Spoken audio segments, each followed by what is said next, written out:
Ain't that a shame, man? The Cincinnati Bengals have mismanaged their money and team as if they were in kindergarten. Yes, kindergarten. So, Joe Burrow, who is labeled as an elite quarterback, couldn't go without one of his two elite targets, so they paid them both top tier money in T. Higgins and Jamar Chase. And I've said from an outside point of view that if the Bengals were smart, you would have traded one and extended one, and then you would have replaced the other if it was with a player through free agency that would be cheaper or through the draft, you know.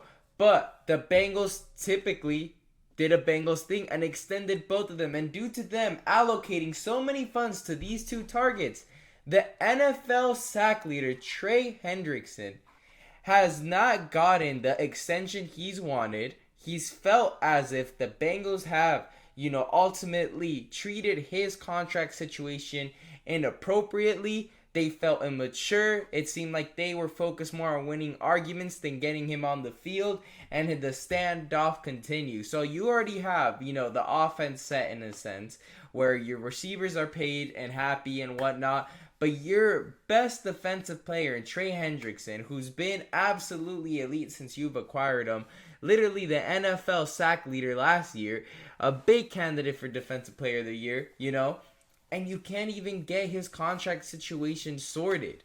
And you might be saying, these things happen. Look at the Pittsburgh Steelers. They've got TJ Watt's contract situation as well to handle. But Trey Hendrickson is going out and doing interviews talking poorly about the Bengals, saying that he wanted to get moved. It was talked that the Packers might have got a deal done, but nothing ever came to conclusion there. And it seems like he's just going to go to the NFL without playing a single NFL game because he's unhappy with the contract situation. He feels like he's getting severely underpaid, and the Bengals don't even want to, compromise at all. And you might be saying these things happen. Like I said, TJ Watt isn't going out here and exposing the Steelers or talking trash about the Steelers like Trey Hendrickson is. No, instead, he's kept quiet. Yes, he hasn't gone to OTAs, but there is a sense that there's more of a possibility of a TJ Watt extension possibly happening in the near future. Trey Hendrickson, this is a lost cause because then you look at their rookie, Shamar Stewart, first round pick, can't even get his guaranteed money, getting screwed to the point where he came out and said there's literally vets on the team telling him do not play, do not sign anything because they are trying to add a clause where he doesn't get any guaranteed money. And if he were to get hurt year one, he is screwed for life. And the Cincinnati Bengals are scraping any way and any possibility of trying to save money. That is so unprofessional. Screwing a first round pick, a guy who's supposed to help you next season, and instead he won't even step on the field. Yeah, he'll do weights. Yeah, he'll show up and watch film. Excuse me.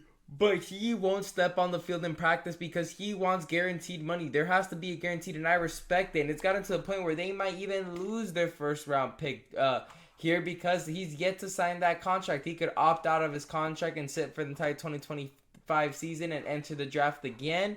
Or, he can figure out a way of leaving the Bengals, because this is actually a disgrace. And honestly, I hope he doesn't step on the field without some guaranteed money. Because as an NFL player, you are stepping on that field. It is a very contact sport.